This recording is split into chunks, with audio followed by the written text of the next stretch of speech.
Mirchi Sunday suspense, কান টান উত্তেজনা।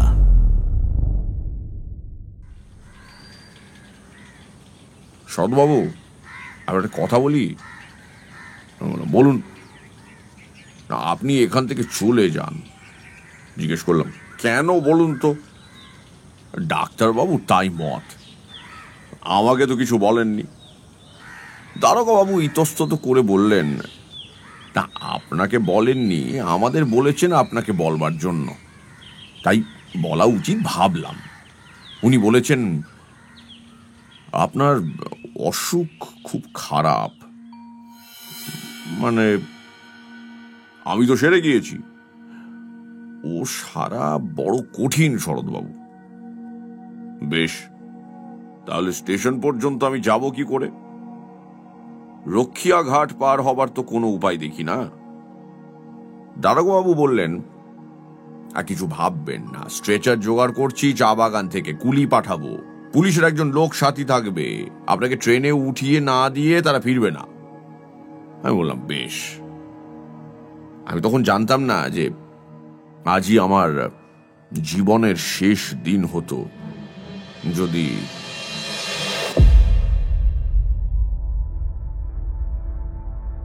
সানডে সাসপেন্স ক্লাসিক্সে আজ শুনবেন বিভূতিভূষণ বন্দ্যোপাধ্যায়ের লেখা অশরীরী। অশরীরী গল্পটি সানডে সাসপেন্সে প্রথম প্রচারিত হয় ২৬শে অক্টোবর ২০১৪ সালে। শুরু হচ্ছে অশরীরী।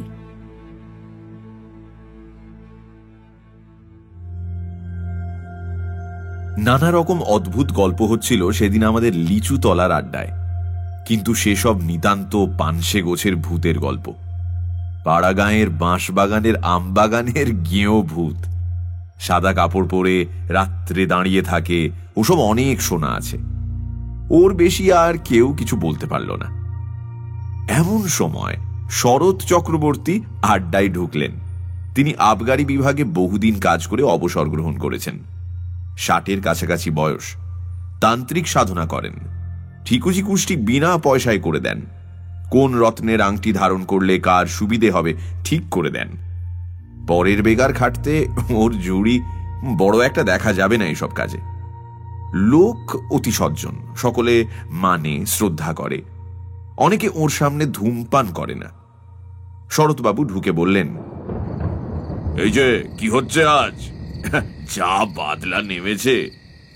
শ্যামাপদ মোক্তার বললেন, আসুন আসুন চক্রবর্তী মশাই, আরে আমাদের ভূতের গল্প হচ্ছে বাদলার দিনে, তবে তেমন জমছে না। আপনার তো। শরৎ চক্রবর্তী মশাই বললেন, আমি একটা গল্প বলতে পারি, তবে সেটা ভূতের গল্প নয়। সেটা কিসের গল্প তা আমিও জানি না। এই আপনারা শুনে বিচার করুন। শরৎবাবুর মুখে সেই গল্প শুনে আমরা অবাক হয়ে গেলাম। স্বর্গ মর্ত যেন এক সূত্রে গাঁথা হয়ে গেল সেই ঘন বর্ষার বর্ষণ মুখর মেঘের আবরণ ভেদ করে। শরৎবাবু বললেন, আমাকে সেবার হঠাৎ জলপাইগুড়ির ওধারে ডুয়ার্স অঞ্চলে বদলি করল। আমার পরিবার বর্গ তখন ঢাকায়, তাদের ওখানে রেখে জলপাইগুড়ি চলে গেলাম। নতুন জায়গা, সেখানে নিজে না দেখে শুনে কি করে সবাইকে নিয়ে যাই। বিশেষ করে ছেলেমেয়েরা তখন ঢাকা স্কুলে পড়াশোনা করছে। তা যেখানে গেলাম সেখানটা জলপাইগুড়ি থেকে অনেক দূর, ছোট লাইনে যেতে হয়, পথে চা বাগান পড়ে, বনময় অঞ্চল। কিন্তু দূরে সবুজ বনরেখার পটভূমিকায় হিমালয়ের শিখরমালা চোখে পড়ে। বড় নির্জন স্থান। আমি যে জায়গায় গেলাম তার নাম হলদিয়া। ছোট্ট জায়গা। আমি সেখানে গিয়ে সিনিয়র সাব ইন্সপেক্টরের বাসায় উঠলাম, কারণ আমার বাসা তখনও ঠিক হয়নি। সে ভদ্রলোকের নাম রেবতী মোহন মুকুজ্জে, বাড়ি নদিয়া জেলা। বেশ ফর্সা, লম্বা, দোহারা চেহারা। আমায় খুব যত্ন করলেন। দিন কয়েকের মধ্যেই বাসা ঠিক করে দেবেন ভরসাও দিলেন। তৃতীয় দিন সকালে আমায় বললেন, আপনাকে একটা কথা বলি। আমি বললাম, কি? না, আপনার এখন এখানে আসা খুব ভুল হয়েছে। আমি জিজ্ঞেস করলাম, কেন? তাতে বলে, আপনি জানেন না কিছু এই দেশের ব্যাপারে? আমি বললাম, না, কি ব্যাপার? বলে, এই বর্ষাকালে এখানে ভয়ানক ব্ল্যাক ওয়াটার জ্বর হচ্ছে চারিধারে। আপনি নতুন লোক, আপনার তো খুবই জ্বর হওয়ার সম্ভাবনা দেখছি। 2-1 বার জ্বর হলেই ওই ব্ল্যাক ওয়াটার জ্বর দেখা দেবে, তখন জীবন নিয়ে টানাটানি। এই রকম তো এদেশের কাণ্ড। আমি জিজ্ঞেস করলাম, আপনারা আছেন কি করে? তাতে উনি বললেন, সে কথা আর বলে লাভ নেই, ইচ্ছে করে নেই, আছি পড়ে পেটের দায়ে। চাকরি ছেড়ে দিলে এ বয়সে যাব কোথায়, খাবো কি? আমার 2টি মেয়ে পর পর মারা গেছে ওই ব্ল্যাক ওয়াটার ফিভারে, তবুও বদলি পেলাম না। কি করি বলুন তো শরৎবাবু? তবেই তো। উনি আরো বললেন, একটু সাবধানে থাকলেই হবে, জলটা গরম না করে খাবেন না বাইরে গিয়ে। ব্ল্যাক ওয়াটার ফিভার হলেই কি মানুষ মারা যায়? আমার কৌতূহল ছিল, আমি জিজ্ঞেসও করলাম। তাতে উনি বললেন, ভালো চিকিৎসা না হলে বাঁচার সম্ভাবনা খুব কম। বিশেষ করে এই বর্ষাকালে যারা নতুন আসেন তাদের ধরলে বাঁচানো খুব কঠিন হয়ে পড়ে। আমি এরকম 2টো কেস দেখেছি, 2টোই মারা গেল। তা শুনে মনে একটু ভয় হলো, কিন্তু সাবধান হই বা কি করব? বিদেশে বেরিয়ে কতদূর সাবধান হওয়াই বা চলে? আর যা থাকে কপালে ভেবে কাজ আরম্ভ করে দিলাম। 10-12 মাইল দূরে দূরে ওই গাঁজার দোকান, মদের দোকান তদারক করে বেড়াতে লাগলাম। ভালোই লাগছিল। বর্ষার সবুজ অভিযান শুরু হয়েছে বনে বনে। কত রকমের ফুল ফোটে আর কত ধরনের পাখি ডাকে। দূরে হিমালয়ের বরফ ঢাকা কি একটা শৃঙ্গ একদিন দেখা গেল, মিছরির পাহাড়ের মতো ঝকঝক করছে সকালের রোদ্দুরে। তবে রোদ বড় একটা উঠতে ইদানিং আর দেখা যেত না। ইতিমধ্যে রেবতীবাবুর চেষ্টায় ভালো একটা বাসা পাওয়া গেল। উঁচু কাঠের খুঁটির ওপর কাঠের তক্তা বসিয়ে তার উপর বাংলো ধরনের ঘর গড়া হয়েছে। কাঠের মেঝে বেশ শুকনো খটখটে, ঘরটা বেশ বড়, আলো হাওয়া বেশ আসে। মনের ভয় আস্তে আস্তে কেটে গেল।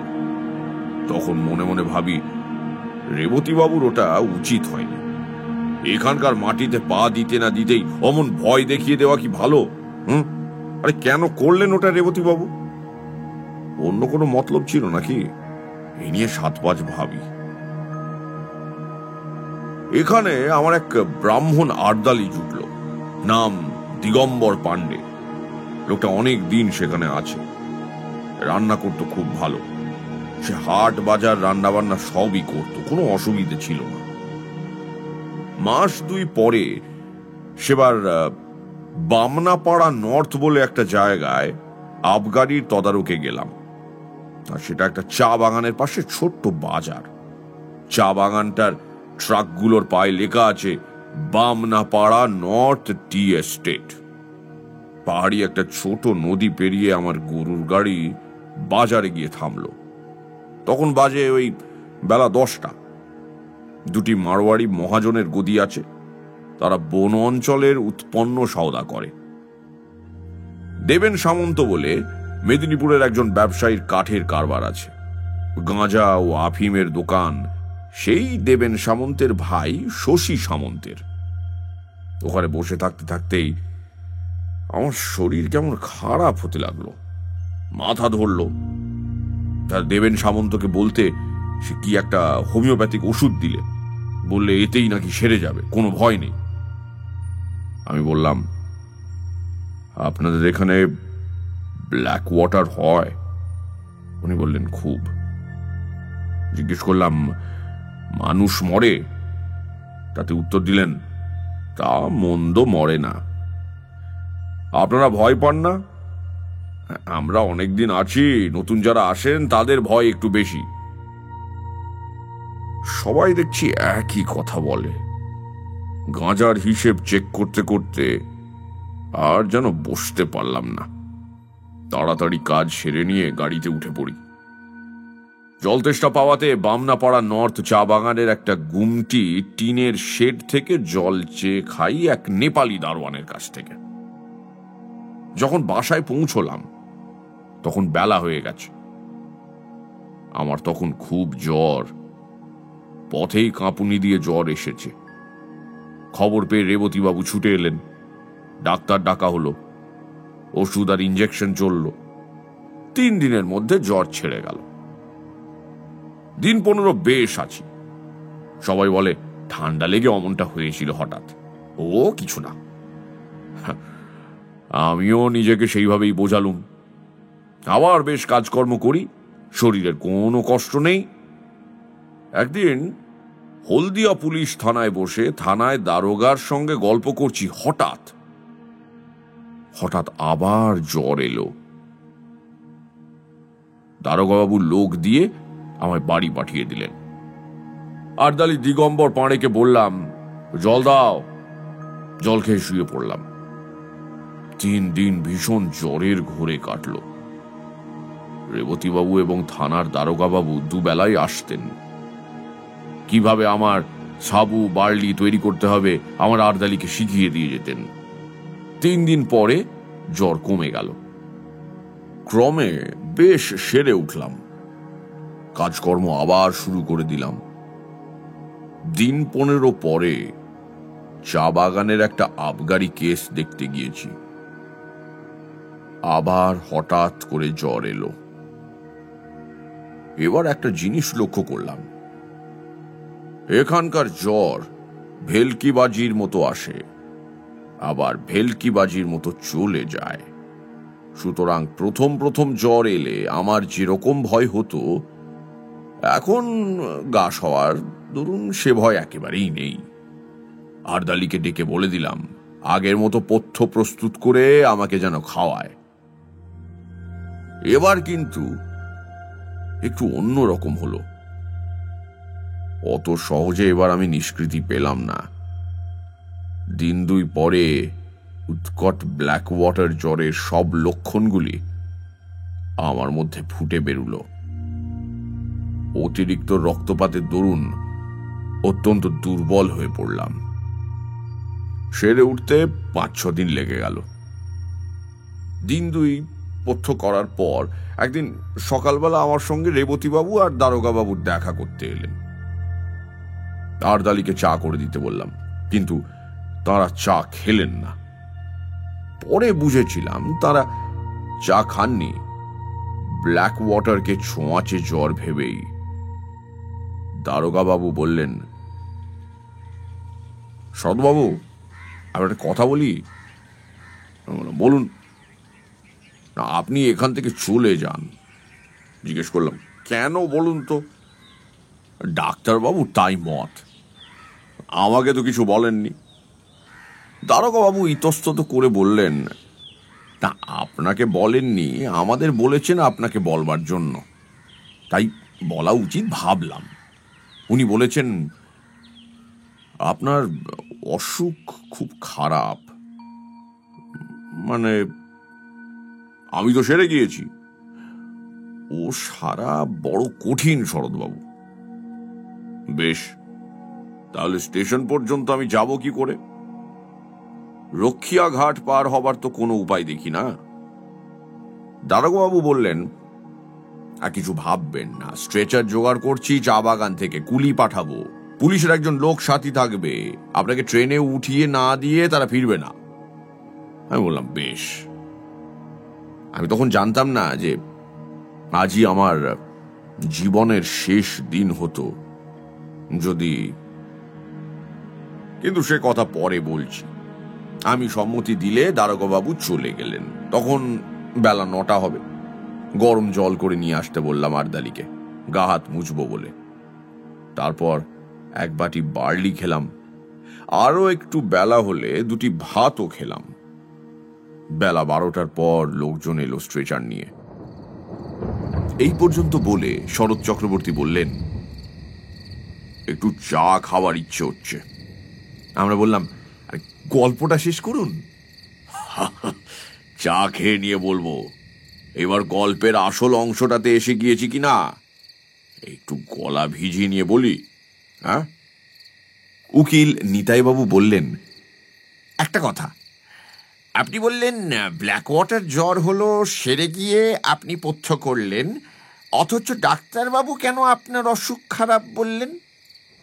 অসুখ তো সেরে গিয়েছিল। সেরে গিয়েছিল কিরকম, এক্ষুনি সেটা শুনলে বুঝতে পারবেন। আসলে সারেনি। তবে পথ্য দিয়েছিল কেন ডাক্তার? এই কথার জবাব আমি দিতে পারবো না, কাউকে জিজ্ঞেসও করিনি। তবে যেমন ঘটেছিল সেই রকম বলে যাচ্ছি। এটা একটা অদ্ভুত কথা বলছেন আপনি। কিরকম সে দেশে ডাক্তার বুঝলাম না মশাই। এই কথাটা আমি কখনো ভেবে দেখিনি। আচ্ছা, এবার বলি গল্পটা। শরৎ চক্রবর্তী আবার গল্প আরম্ভ করলেন। বেলা 12টার পর স্ট্রেচার নিয়ে এলো চা বাগানের লোকজন। সেখানে দাঁড়িয়েছিলেন রেবতীবাবু ও দারোগা বাবু। আমি আর আর্দালি জিনিসপত্র গোছাচ্ছি, এমন সময় এলো জ্বর। ভীষণ কাঁপুনি দিয়ে জ্বর। আর আমি বসতে পারলাম না। ঘরের মধ্যে গিয়ে তাড়াতাড়ি বাঁধা বিছানা আর্দালিকে দিয়ে খুলিয়ে পাতিয়ে শুয়ে পড়লাম। এবার আমি আর কিছুই জানি না। আমার সমস্ত চেতনা লুপ্ত হয়ে গেল এক ঘন অন্ধকারের আবরণের অন্তরালে। যখন আবার আমার জ্ঞান হলো, তখন দুটো জিনিস আমার চোখে পড়লো। প্রথমেই অন্ধকারের মধ্যে একটা কি গাছের ডাল পাশের জানলার বাইরে হাওয়ায় দুলছে। আর দ্বিতীয় জিনিস হলো আমার বাক্স ও পুঁটুলি আমার পায়ের দিকে দেওয়ালের কাছে রয়েছে এবং আমার ছাতাটা দেওয়ালের কোণে হেলানো রয়েছে। আমি কি রেলওয়ে ট্রেনে উঠেছি? এত অন্ধকার কেন? রেলের কামরা, অন্য লোকই বা নেই কেন? তারপর আস্তে আস্তে আমার মনের আকাশ মেঘ মুক্ত হয়ে আসতে লাগলো। আমার মনে পড়লো যে আমি স্ট্রেচারে আদৌ উঠিনি। জ্বর আসতে ঘরে এসে শুয়ে পড়েছিলাম। কিন্তু ঘরই যদি হয়, আর্দালি দিগম্বর কই? ঘরে আলো জ্বালেনি। আমি কোথায়? তেষ্টা পেয়েছিল, ডাকতে গেলাম ওকে। গলায় স্বর আটকে গেল। দুবার ডাকতে গেলাম, আর দুবারই তাই হলো। আমার মনে হলো বাইরে চাঁদ উঠেছে। জানালা দিয়ে ঘরের মধ্যে চাঁদের সামান্য আলো এসে পড়েছে। কিছুক্ষণ সামনের দিকে চেয়ে রইলাম। ঘরের মধ্যে বা বাইরে কোথাও কোনো শব্দও নেই। হঠাৎ আমার দৃষ্টি নিবদ্ধ হলো বাইরের দিকে। কে ওখানে বাইরে? এই দেখুন, এতদিন পরে মনে পড়েও আমার গা শিউরে উঠল। দেখলাম কি জানেন? একটি কালো মতন মেয়ে অত্যন্ত দ্রুত গতিতে আমার ঘরের চারপাশে ঘুরছে, আর একটা কাঠি দিয়ে মাটিতে কি যেন করছে। দুবার আমার সামনের দরজার ফাঁক দিয়ে সে নিচু হয়ে ঘুরে গেল। তিনবারের বার মেয়েটি হঠাৎ মুখ উঁচু করে আমার দিকে চেয়ে হাত নেড়ে বলল, কোনো ভয় নেই তোর, গন্ডি দিচ্ছি। আজ রাতে এই গন্ডির মধ্যে কেউ আসতে পারবে না। ঘুমো, তুই ঘুমো। অতি অল্প সময়ের জন্য মেয়েটিকে চোখের সামনে দেখলাম। তারপর সে ঘুরে গেল ওদিকে। আমারও আর জ্ঞান রইল না। ঘুমিয়ে পড়লাম কি। এরপরে কতক্ষণ পর জেগে উঠেছিলাম তা বলতে পারবো না, কিন্তু তখন চোখ খুলেই দেখলাম সেই কালো মেয়েটি আমার শিয়রের কাছে বসে। তার বয়স 18 বছরের বেশি হবে বলে আমার মনে হলো না। আর একটা জিনিস লক্ষ্য করলাম, মেয়েটি যেন খুব ঘেমেছে। ওর মুখ ঘামে ভিজে গিয়েছে, যেন সারা শরীর দিয়ে যেন দরদর করে ঘাম ঝরছে। আমি ওর দিকে চেয়ে দেখতেই মেয়েটি চমৎকার শান্ত স্নেহময় সুরে বলে উঠল, জাগলি কেন? ঘুমো বলছি না, ঘুমো, কোনো ভয় নেই, ঘুমো বলছি, ঘুমো। ঘুমো। শেষবার যখন ও ঘুমো বলছে তখন আমি ঘুমিয়ে পড়লাম ওর কথা শুনতে শুনতে। ঘুমিয়ে পড়বার আগে সেই গাছের ডালটার দিকে নজর পড়ল জানালার বাইরে। তার গায়ে জ্যোৎস্না পড়েছে। এইখানেই আমার গল্প শেষ।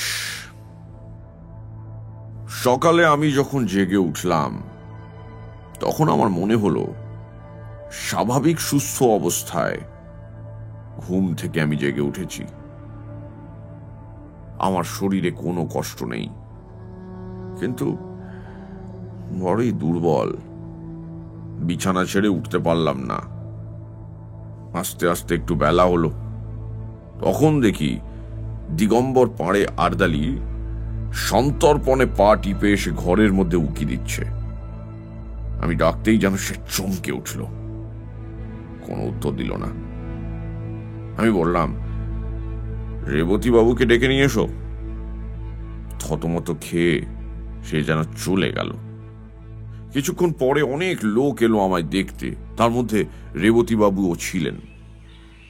রেবতী বাবু বললেন, ইয়ে কেমন আছেন শরৎবাবু? ভালো, আমি কিছু খাবো। তখনই রেবতী বাবু বাইরে গিয়ে কাকে কি বললেন। খানিক পরে এক বাটি বার্লি এলো আমার জন্য। বার্লি খেয়ে শরীরে একটু বল পেলাম। ডাক্তার এসে পরীক্ষা করে বললেন, জ্বর ছেড়ে গেছে। এর দিন দুই পরে আমি সম্পূর্ণ নিরোগ হয়ে উঠলাম, পথ্যও করলাম। তখন আস্তে আস্তে শুনলাম সেই ভীষণ রাতে আমাকে মুমূর্ষু মনে করে সবাই আমাকে ছেড়ে চলে গিয়েছিল একা ফেলে। ডাক্তারবাবু বলেছিলেন রাত কাটবে না। এমনকি নাকি সকালে আমার সৎকারের জন্য কে কে যাবে, কোথায় কাঠ পাওয়া যাবে, এসব বন্দোবস্ত পর্যন্ত হয়ে গিয়েছিল। সকালেই লোক পাঠিয়ে আমার পরিবারবর্গকে টেলিগ্রামে আমার মৃত্যু সংবাদ জানানোর জন্য থানা থেকে একজন কনস্টেবল পাঠাবেন দারোগা বাবু তাও ঠিক করে রেখেছিলেন। অথচ সেই নির্বান্ধব পরিত্যক্ত অবস্থায় কে আমার মৃত্যুশয্যার পাশে সারা রাত বসেছিল, কে আমার ঘরের চারিধারে গণ্ডি এঁকে দিয়েছিল আমাকে বিপদের হাত থেকে রক্ষা করতে। সবাই পরিত্যাগ করলেও কে আমাকে সেই অসহায় অবস্থার মধ্যেও পাহারা দিয়েছিল, এসব প্রশ্নের কোনো জবাবই আমি দিতে পারবো না। যদি আপনারা বলেন সবটাই জ্বরের ঘোরে স্বপ্ন দেখেছি, তারও কোনো প্রতিবাদ আমি করতে চাই না।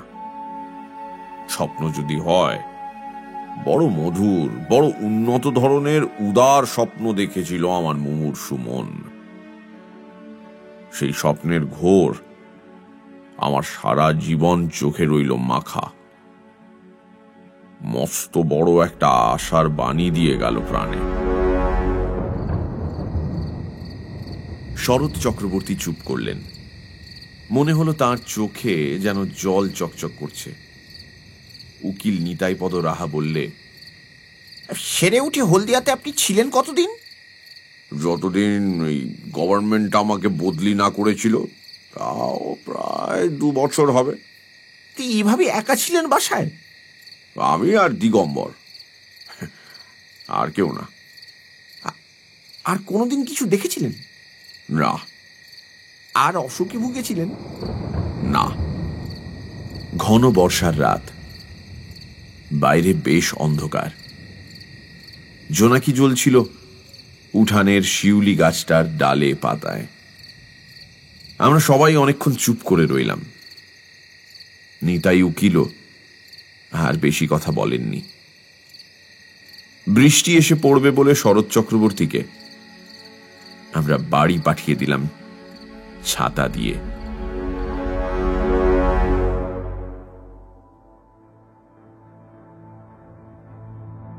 সানডে সাসপেন্স ক্লাসিক্সে শুনলেন বিভূতিভূষণ বন্দ্যোপাধ্যায়ের লেখা অশরীরী। গল্প পাঠে মীর, শব্দগ্রহণ রিচার্ড, ধ্বনি পরিকল্পনা ও আবহ সঙ্গীতে আকাশ, প্রচার অলঙ্করণ গ্রিনিং ট্রি, পর্ব পরিচালনায় অনির্বাণ ও অভিষেক, সমগ্র পরিকল্পনা ও পরিচালনায় ইন্দ্রাণী।